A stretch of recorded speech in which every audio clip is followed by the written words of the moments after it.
Hello, BookTube. It's a bright, sunny Sunday here at Hyde Cottage, and I have a book haul for you. I am doing this in lieu of the next installment of my weird, haphazard library tour because there won't be much standing up today. But I do have a book haul, which is odd for a Sunday because Sundays are bleak and barren. There are no book deliveries on Sunday.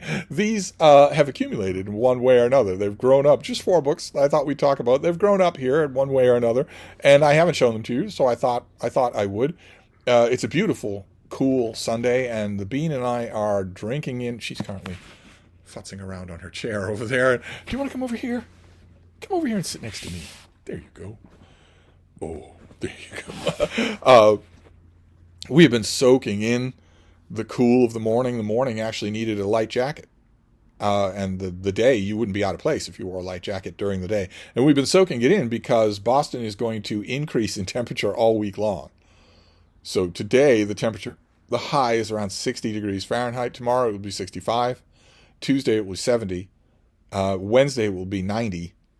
Near 90, 85 to 90, and then Thursday and Friday the same way. So the end of the week is going to be our very first, what I call a cheat wave. That's going to happen right away, right out of the gate, the first week of June. The technical definition of a heat wave is 3 consecutive days where the temperature is 90 degrees or higher Fahrenheit at Logan Airport. That's a heat wave. And what I call a cheat wave is when you get to 89 degrees for 3 days in a row. So it's basically the same thing, but you don't get the bragging rights of saying that it's a heat wave. And I think that's happening. I think that's going to happen. I think that we're going to get noticeably warmer every day this week. So the beautiful, cool breezes coming through the windows, it's going to make me a little bit regretful that I didn't take advantage of having David Murphy here to put in the AC units.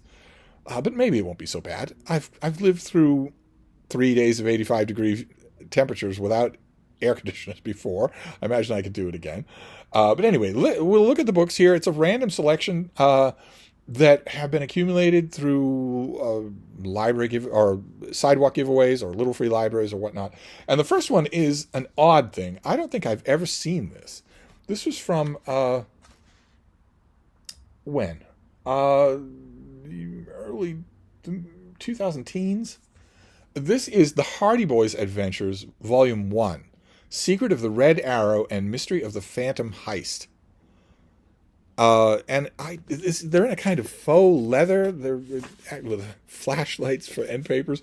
I don't know either one of these stories. It's a very boring cover artwork. I think this person is rollerblading.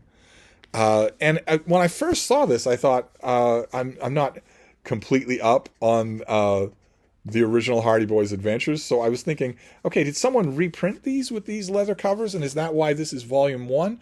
But then I checked the copyright information, and it is just 2013, 2018. There's no mention here at all of 1930s or anything like that. So I thought maybe these are new Hardy Boys Adventures, even though that would be weird. Why would you make new Hardy Boys Adventures with such boring covers? And then, so I thought, well, maybe you should start the beginning of book 1, and maybe that will help you with whether or not these are vintage Hardy Boys mysteries or modern ones. So I started with chapter number 1, called The Holdup. It's funny to think about having enemies. Not funny, ha-ha. Funny, strange. Say no more.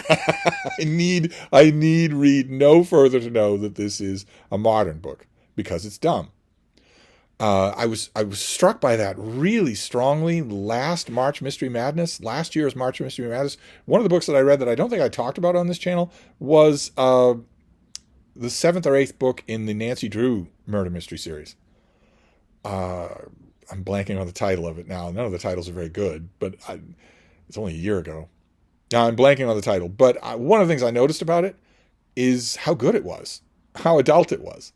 And you would never catch the original writers for those novels using dumb terminology like, not funny, haha, funny, strange.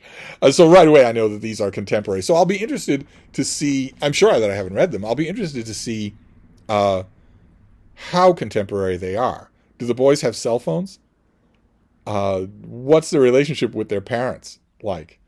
What's their relationship with law enforcement like? Of course, in the 1930s, You could write a series of adventures in which a pair of boys solve crimes. Their father is a famous detective. We don't know anything about why he's famous. We don't know any of his adventures, but it was, and then it was at least possible if you have a kind of Tom Sawyer type figure. Not so much today. I know that John Grisham tried to revive that idea with his boy lawyer, his boy adventurer stories, but I don't know that it works. We'll see. We'll see. I have no idea what these are. I'm sure that I haven't read them, so we'll see what kind of a job the author does. It's just a very odd setup. It's the faux leather. There's nothing on it at all. It's just, why would you expect this to sell?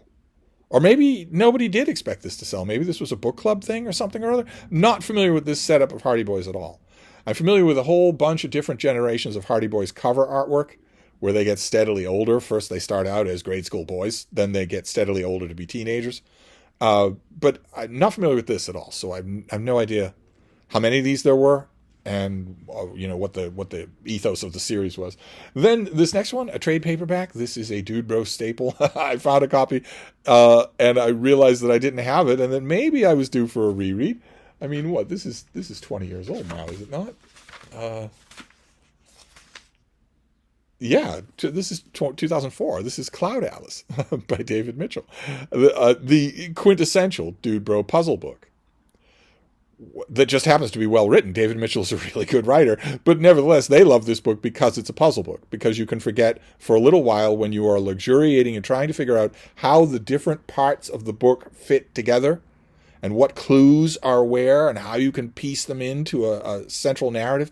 While you're doing that, if you're a dude bro with long hair and facial hair, you can briefly luxuriate in a world in which there are no women. Oh, you can't stay there. But boy, oh boy, because women don't do puzzles. So for a little while you're trying to piece together the parts of this book, and when I first read this, I thought, well, that was accomplished. It's a little too clever for its boots, but that was accomplished. This author is always a pleasure to read.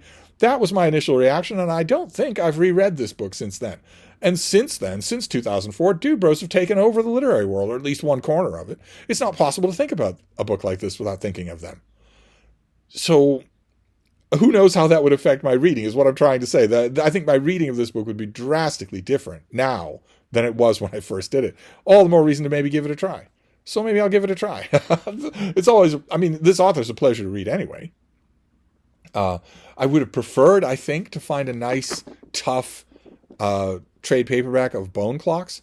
If I remember correctly, the trade paperback of Bone Clocks has French flaps and deckled edges, and it's really tough. I haven't had a copy of that book in years. I give it away every time I get it. It's my favorite David Mitchell. But I didn't. I found Cloud Atlas instead. Then these next two are hardcovers. This one has been... Fate has been putting this in front of me in so many different formats, in so many different publication liveries for so long now, that I found it today, and I thought, okay, this is the final straw. You need to clean this up, put a dust jacket on it, and just keep it and use it. And that's what I'm going to do. This is a Rohinton Mysteries novel, A Fine Balance, which I really like. This hardcover copy is nice and solid. It has the deckled edges. I have a UK trade paperback of this. I have an Indian trade paperback of this. I have an ebook of this. But this is the last time that I'm going to grab a copy of A Fine Balance by Rohinton Mystery. This is the last time. This is my copy now. My copy. My text. It's a really, really good, whopping big Indian novel. I have a sweet tooth for them because there's something in the literary air in India that makes these books wonderful, whether it's A Suitable Boy or Sacred Games or whatever it is. And they don't always have to be. This isn't all that long. This is 500 pages. Yeah, this is about 600 pages. So they get bigger, but it doesn't even have to be long. I love Indian fiction. I think it's a sweet tooth of mine. It always has been, and I've loved India when I lived there. I loved it, and I love A Fine Balance. I think it's just terrific. It's the main reason that I grabbed it was not because, oh, that's a book that I like I did with Cloud Atlas. Instead, it was that this is fate nudging me in the ribs, and that's a little bit eerie, how often I come across this book. So now I'm curious to know what fate will do now that I have obeyed. I now have this copy. I will even indulge fate so far as rereading this, and I will reread this hardcover. I'm strongly thinking about going analog in August, having an analog August, where I spend all of August reading print and paper books with no ebooks. I'm strongly thinking about that, just for, just for the fun of it. But not only will I indulge in fate by keeping this book, cleaning it, caring for it, reading it in this format, I'm also curious to know if fate will now ease up. Will I go, we're at the halfway point of 2025. Will I go the rest of the year without seeing a single copy of this anywhere? I'm curious to know. I'm curious to know how closely fate is watching. And then we have something, this is by R. Kent Newmeyer. This is a book that I have loved. I have seen it in so many bibliographies. And I found a copy and it was in terrible condition. And I managed to do as much as can be done. I cleaned and straightened the cover. I used alcohol wipes to get the schmutz off it. I refolded the dust jacket so that it was as neat as it could be. I reinforced the dust jacket and some of its creases and cracks behind the dust jacket with tape discreetly placed. And I put a plastic library covering over it. That's about as much as I can do, and it's definitely strong enough to be loved. This is John Marshall and the Heroic Age of the Supreme Court. And this gets cited in books about not only American jurisprudence and John Marshall, but the Supreme Court all the time. And I remember I read it when it first came out. I had a devil of a time getting it from Louisiana State University Press, 2001. And I was impressed then, but I haven't read it since. I always get nagged at to reread it when I see it in the bibliographies or the notes of some later work. So this like a fine balance. This was really a kind of a nudge from the gods to get this thing, bring it back, care for it, and maybe give it a reread. Certainly give it a reread. This and A Fine Balance I will reread this year. Maybe even Cloud Atlas as well. Maybe I will reread all of these things. Maybe that's the point of this little Sunday book haul. Maybe I will do that. But this thing was just sitting there in a cardboard box. That cardboard box that was otherwise full of junk. Old computer manuals, Spanish for Dummies with tons and tons of neon yellow highlighting, whole bunches of stuff like that. Things that basically aren't books at all.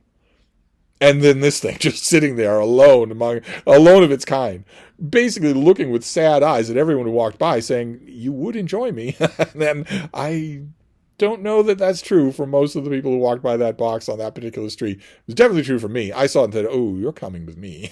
So I will give this a reread. I'm pretty sure that I will really enjoy this. So there you go. A Sunday book haul.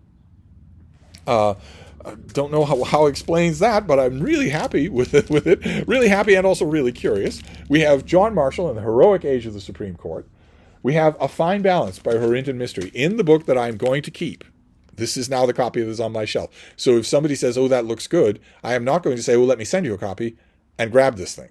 I'm going to say, let me find you a copy and leave this thing right where it is. Then we have Cloud Atlas, dude.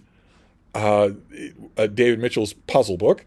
And finally, the Hardy Boys Adventures. New Hardy Boys Adventures. Do they use computers? Do they have cell phones? Is there more violence, more action? Is it made to be more like Alex Rider? I don't know. If I ever sold these things in bookstores, I completely blanked on it because I don't recall this design at all. So there you go. Books where I managed to accumulate them even when I have made a conscious decision not to leave my couch. So I'll wrap this up for now. I will be talking to you all week about the increasing temperatures, but not today. Today is beautiful. So have a nice Sunday and I'll see you soon. Thank you, BookTube.